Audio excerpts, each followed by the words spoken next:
केंद्रीय पर्यावरण, वन और जलवायु परिवर्तन मंत्री श्री भूपेंद्र यादव ने mangrove alliance for climate (MAC) के शुभारंभ के अवसर पर अपने विचार रखे। यह कार्यक्रम शर्म अल शेख, इजिप्ट में हो रहे COP27 से इत्र आयोजित किया गया था।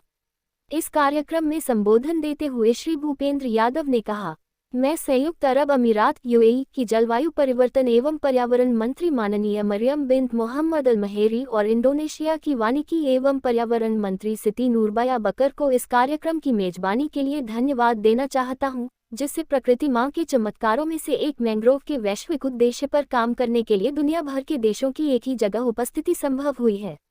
मैंग्रोव दुनिया के सबसे अधिक उत्पादक इकोसिस्टम में से एक है। यह ज्वारीय जंगल कई जीवों के लिए एक नर्सरी ग्राउंड के रूप में काम करता है, तटीय क्षरण से सुरक्षा देता है, कार्बन को अलग करता है और लाखों लोगों को आजीविका प्रदान करता है। इसके अलावा यह जीव जंतुओं के लिए आश्रय स्थल के रूप में काम करता है।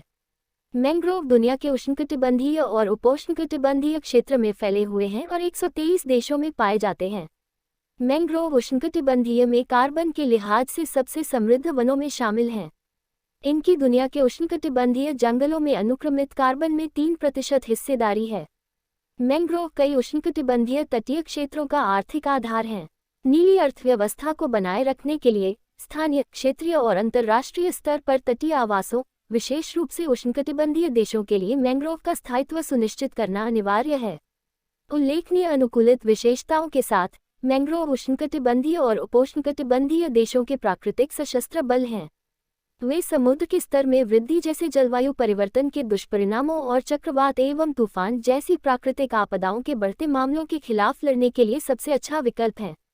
प्रतिष्ठित प्रतिनिधियों, भारत अतिरिक्त वन और वृक्षों के माध्यम से 2030 तक 2.5 से 3 अरब टन CO2 के अतिरिक्त कार्बन सिंक को तैयार करने के अपने NDC के लिए प्रतिबद्ध है।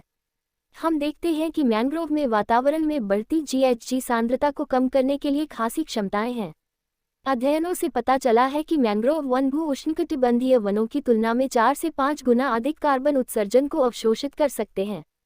यह भी पता चला है कि मैंग्रोव समुद्र के अम्लीकरण के लिए बफर के रूप में कार्य कर सकते हैं और सूक्ष्म प्लास्टिक के लिए सिंक के रूप में कार्य कर सकते हैं।